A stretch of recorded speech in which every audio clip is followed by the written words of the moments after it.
Kayo bang dalawa ng mahal mo ay hindi okay sa isa't isa?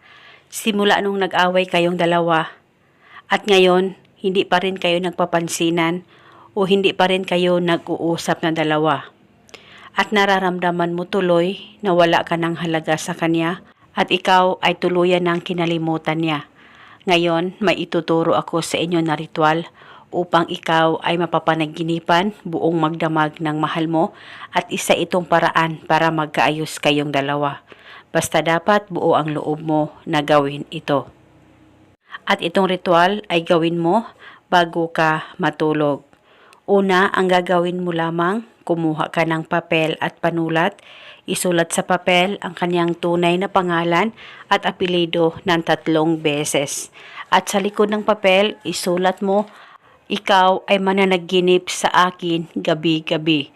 Isulat mo lamang ito ng 1 beses. At pagkatapos mo na itong masulat, ay mag-spray o magpataka lamang ng kaunting pabango sa papel na sinulatan mo ng kanyang pangalan.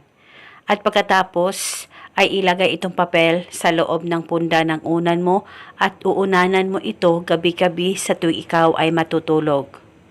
At wala na po kayong kailangan pang banggitin o ibulong na spell, basta gawin itong ritual na tama ang pagkagawa mo at paniguradong gabi-gabi siyang mananaginip sa iyo.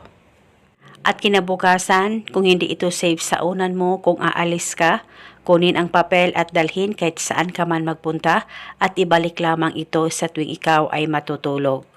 At dahil sa isa itong paraan para magkaayos kayong dalawa ng mahal mo. Basta magtiwala ka lang. At kung naging okay na kayong dalawa, ay pwede mo nang ihinto ang ritual, kunin ang papel at sunugin. At eto muna sa ngayon, maraming salamat po sa panonood. May God bless us all.